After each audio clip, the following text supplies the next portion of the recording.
Hello everyone, good evening, and welcome to the session. Firstly, a happy Women's Day to all the amazing women out there. You know, really, let me introduce myself. I am Karen Navamani, and I am one of the trainees working at IDEA. So, to start off with the session, let me just tell you about IDEA and what our organization does. So, Inclusive Divyanjan Entrepreneur Association, IDEA, shortly as we like to call ourselves, was formed in March 2019. And the work of IDEA is to create employment opportunities and also create entrepreneurship opportunities for persons with disabilities. And the goal and the mission of IDEA is to provide about 1 lakh employment openings for persons with disability and 5,000 entrepreneurs, persons with disabilities, entrepreneurs by the year 2024. So that is what we're looking ahead. And our ultimate vision is to make India the inclusive capital of the world. So now moving on with the session. So this is International Women's Day, right? So it's all about women. So we have an amazing panelist here with us. Okay. So now she is somebody who is, known for, breaking myths and sort of busting myths and breaking stereotypes and all of that. So I am sure most of you know her, and she's really amazing, and I'm really looking forward to the session. And it is none other than Ms. Virali Modi. Ma'am, welcome to the session. It is Thank lovely to have you. And so let me just introduce ma'am to all the audience members out there. So there's a lot, but I'm just going to tell you a couple of points. So Virali ma'am is a motivational speaker. Okay, she's a disability rights activist, and she is also an amazing model. Okay, and she has been featured in TEDx show 3 times, that is. Okay, so she's pretty good, and she's also been featured in various number of newspapers and magazines to say. And she was also crowned the Miss Wheelchair India runner-up in the year 2014, and has been a model for many agencies. And also, yeah, last but not the least, she was listed in BBC's top 100 women in the year 2017 issue. And guys, she's the leading figure for the campaign called as hashtag My Train to campaign. Okay, it was her initiative that she took up to make all the trains in India accessible, and that campaign has gone really heights. And I've personally seen it as well, so it's been amazing. So, ma'am, thank you so much for joining us. We welcome you to our session. It was very kind of you to, make time for us and to be with us today. We you. welcome Thank you you. today.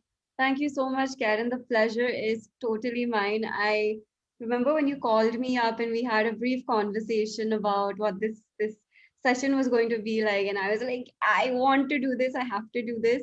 And especially on Women's Day, the pleasure is truly all mine. So thank you so much for the warm welcome, and I'm really happy to be here.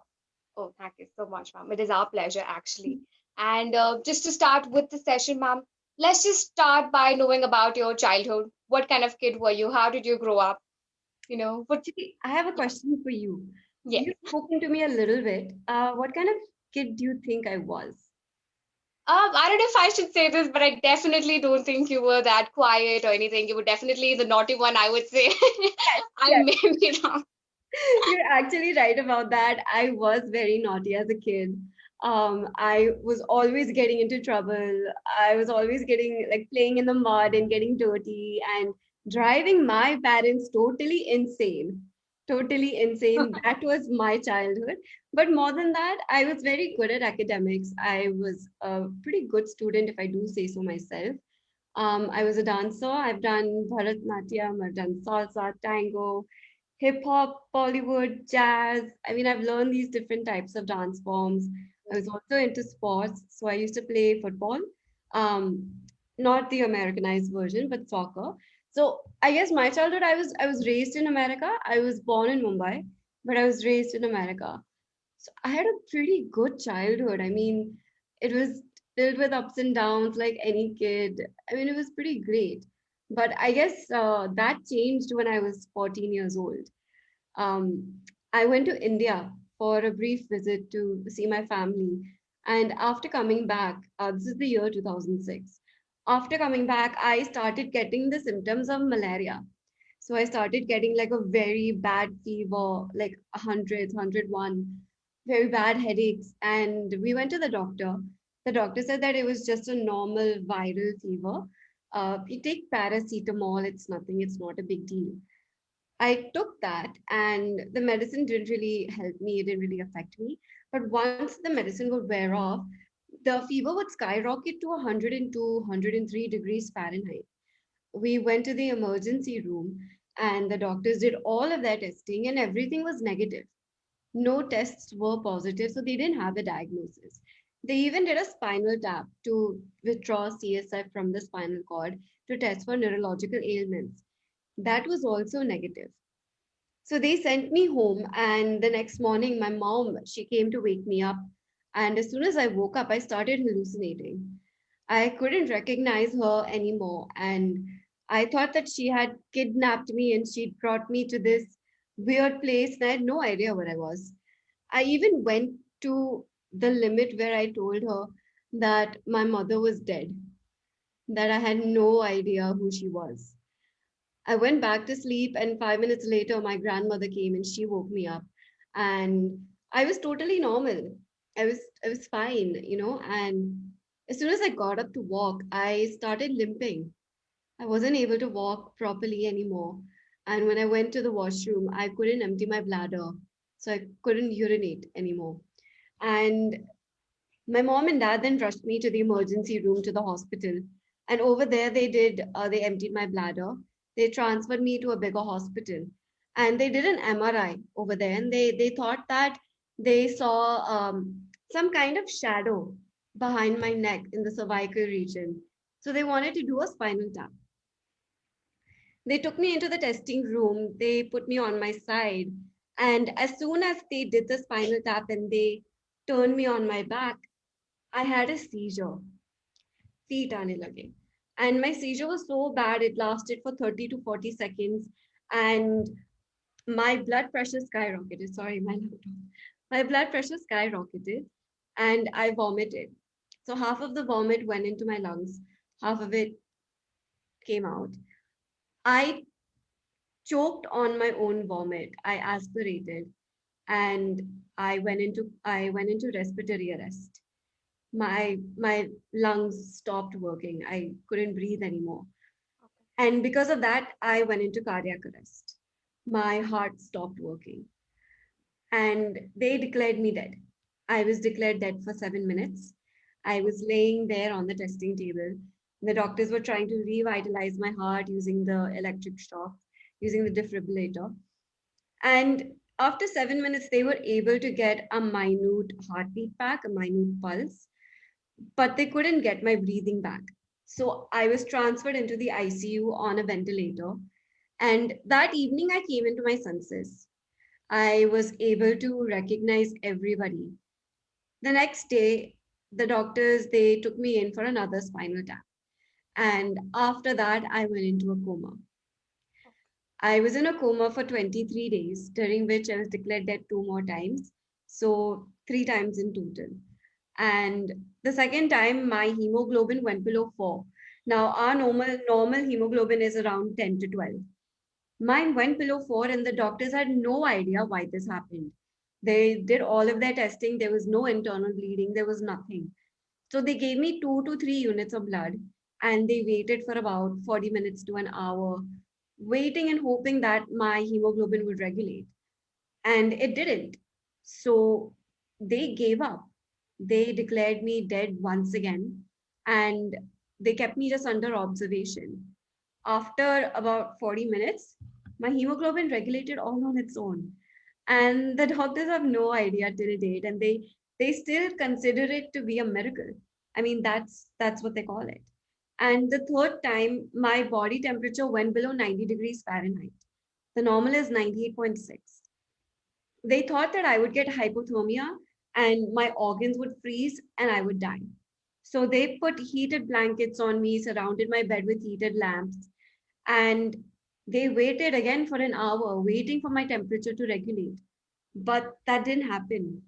They took everything off, and again, within an hour, My body temperature regulated all on its own.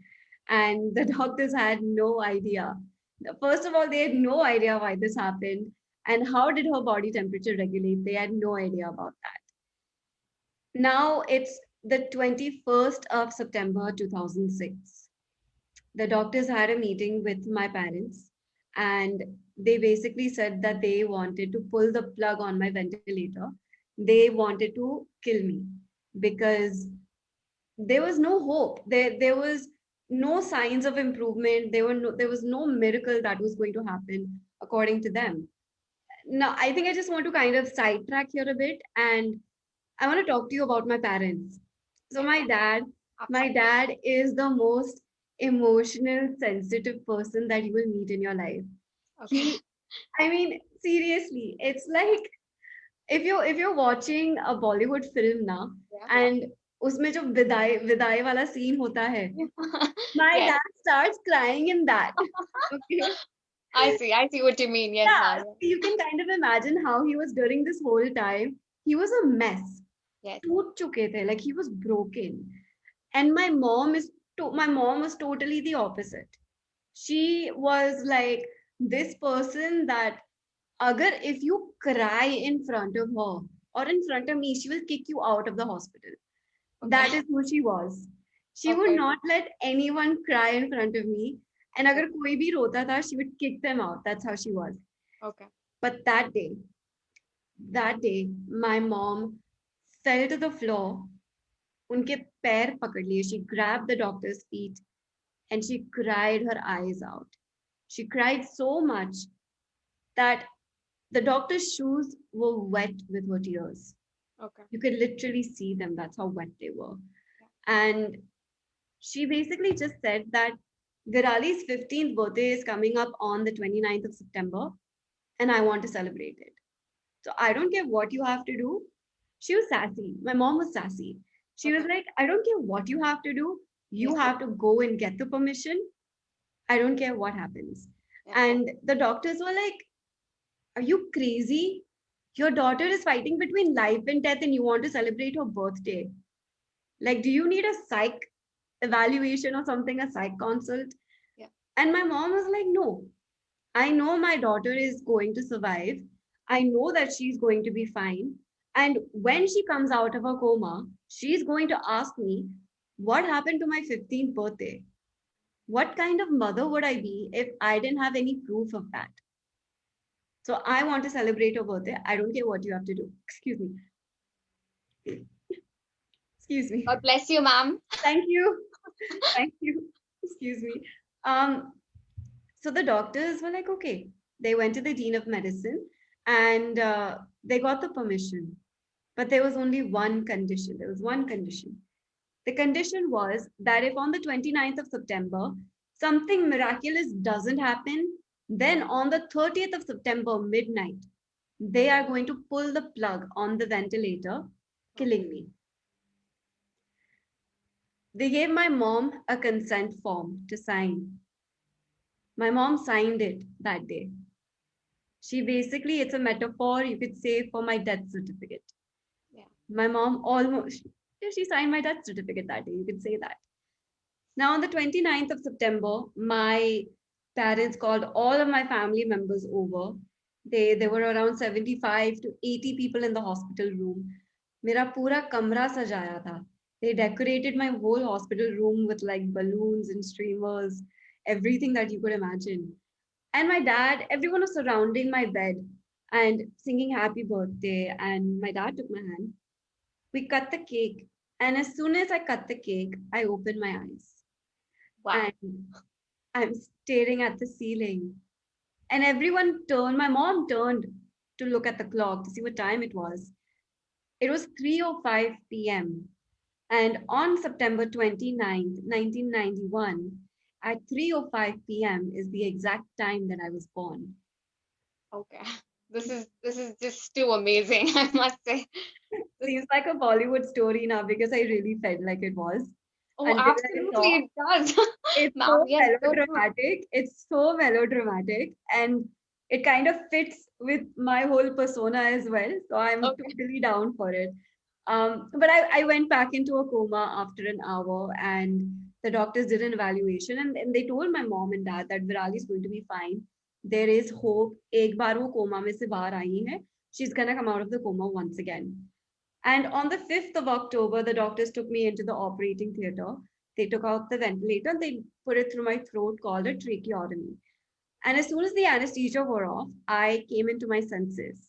Okay. The doctors thought that I would be mentally ill. I would be maybe brain dead, mentally challenged, or I would have amnesia or just some kind of neurological problem. And thankfully, that wasn't the case. The only thing that was wrong with me was that I was paralyzed from the neck down. Okay. My hands were not working. I could not even lift my head up. That's Okay. how weak it was. That's how much this affected me. I see. All right. So all of that you said, ma'am. So how is it that you went from there to being crowned as Miss Wheelchair Runner-up? So what led to that? Oh, a lot of depression led to that. Okay. Like let me just be very real and very honest here. A lot of depression because once I came out of the coma, I realized that I was disabled from the neck down. That didn't, let me just clarify, that did not cause my depression. I Okay. was not depressed because of that. Okay. I was totally accepting of the situation because I believe in medicine. I believe in science, and I am a student of science. So I believe in it. And I've always believed that there are, medical advancements and different kinds of technologies that are always coming out. So I was totally accepting of it. I think what really irked me was when I came home. I did a lot of law of attraction, a lot of manifesting, and I got my fingers working, physiotherapy, and I finally texted my friends. And what my friends said, I think that changed my life.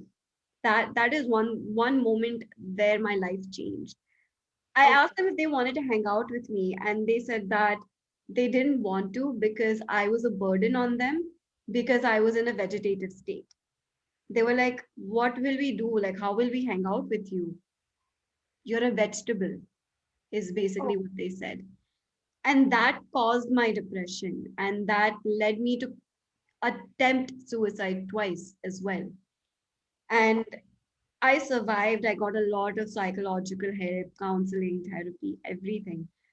I think what that definitely affected me because I could not fathom why people would treat me differently just because my legs don't work. yeah.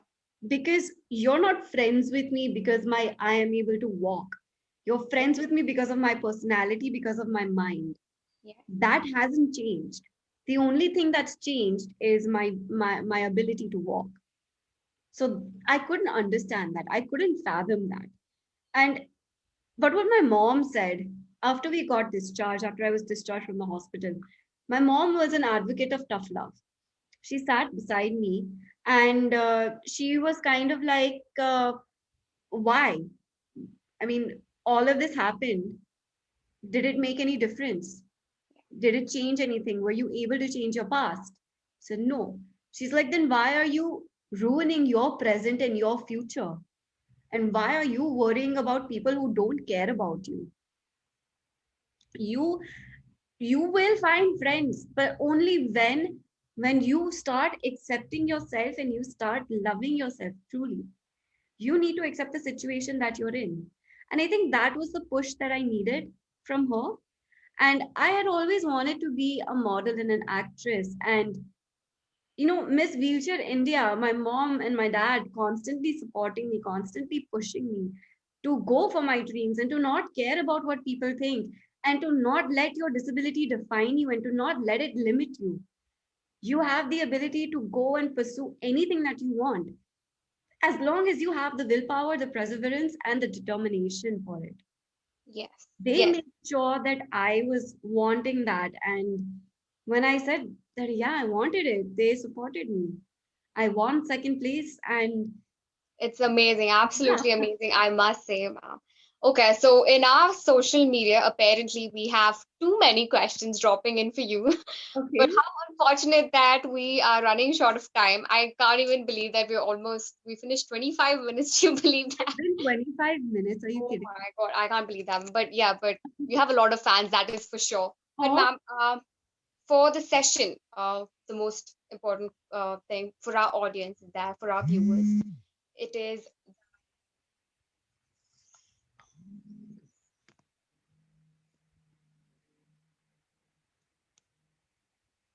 am I audible, ma'am? Can you yeah. hear me? Yes, ma'am. So the thing is, ma'am, what is it that you wanted, you would tell about women with disabilities in the workforce? Just that, as just Yeah. that, in front of you, that statement in front of you. I just want to say that your disability, your gender, your sexuality, or your sexual preference does not limit your ability to pursue your dreams and to pursue your goals.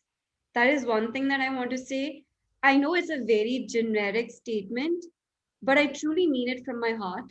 And to the women in the workforce, first of all, hats off to you for stepping out of your homes, for actually going out there, killing it every single day, pushing on no matter the limitations, no matter the barriers. Hats off to you because I think that is one of the most empowering things ever. One of the most empowering things. And I just want to say, keep continuing, keep continuing to break those barriers, to break that stigma.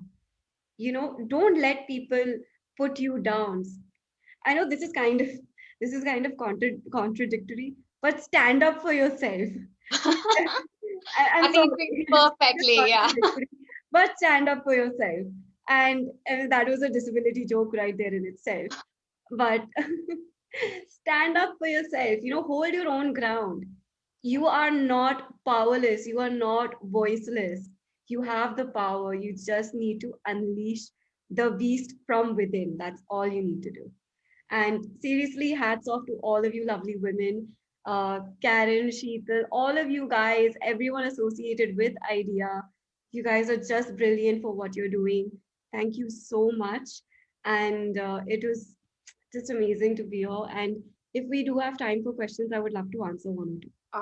Oh yes, ma'am. We have just too many questions. We would go all night. There's just but yeah, one last question, ma'am, from my end that I want to ask. What is your dream? What is it that you're looking forward to achieve in the coming years, personally? What is it that you're aiming at? Honestly, what I'm really aiming to do is to bring a big change around disability and the mindset around disability. And what I mean by that is, I hate how people correlate disability to negativity. It does not need to be correlated that way. Disability can be a positive thing, it just depends on the perception. So that is one thing, is I want to erase that stigma. I want to change people's mentality. Secondly, I am currently working on trying to figure out ways to introduce accessibility into the current scenario, into the current infrastructure, if you may say. I'm trying to figure things out. Karen, I don't know what I really want to do. Let me be very honest with you. All Yeah. I know is I want to change people's lives. I want to impact people's lives. I want to change the way that the community has been perceived. And I just want people to know that there is nothing that's standing in your way. There is nothing that can stop you from achieving whatever it is that you want. And whether you want to call me a role model or whatever, I aspire to be that. That is what I aspire to be. And I aspire to make a positive change. That and that has been the goal from day one. And by day one, I mean from that time where I decided कि मुझे क्या बनना है अपनी life में. That has been the goal since day one. Amazing, ma'am. Amazing. So there's this one question I guess it's been repeating. So we thought we'll take it up, ma'am, if you don't mind. So there's a question that people have asked.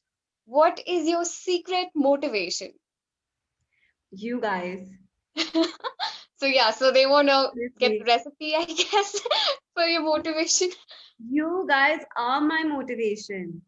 You know, I may not say this enough, but everything, the reason that I'm here is because of you guys. It's because of your support. It's because you continue to push me every single day. The messages that I get, you know, honestly, Karen, let me say one thing. Whenever I'm having a bad day now, or whenever I'm feeling down in the dumps, I'm feeling sorry for myself, or I'm feeling like, मैं क्या कर रही हूँ अपनी life में क्या हो रहा है future.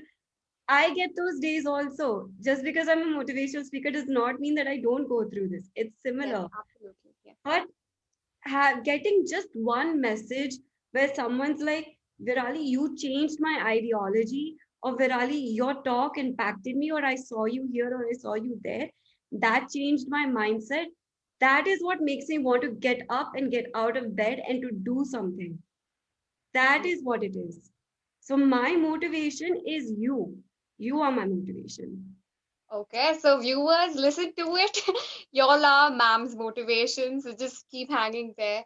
And ma'am, what an amazing time it was to talk to you. Thank you so much, for taking time. I know you had a busy schedule, but you were so kind enough, and we were, flipping timings and stuff, and you were gracious enough to really offer your time, and No, no, I'm and telling you so the. humble and so very kind. It's just amazing that you Oh, agreed to you're be. so sweet. Yeah, thank you so much. And seriously, the pleasure was all mine. Truly, I mean that from the bottom of my heart. And I'm just glad to have had this opportunity and to be on this platform. So Oh, thank you thank so you so much. much, ma'am. Thank you so much. And And so viewers are, yeah, I'm sorry. Before we sign off, a happy Women's Day, by the way, to oh everyone. yes, please. Yeah, happy Women's Day. हम तो भूल ही Happy गए. Women's Day. Yes, absolutely. So all the viewers, thank you so much for being here. And again, ma'am, thank you so much for taking your time and being with us. It really means a lot. And we hope to see you in, upcoming events as well. For And so, viewers, hang in there. We are having another session with Ira Singhal ma'am and Parul Mahajan ma'am. So, just hang in there. And again, from my end, happy Women's Day to all the amazing, beautiful, rocking women out there. So I'm signing off. Okay. So, bye, thank you, guys. ma'am, again. And thank you, Thank Sheetal you. ma'am, and all of you. Take care. Bye bye. Bye. Bye, guys.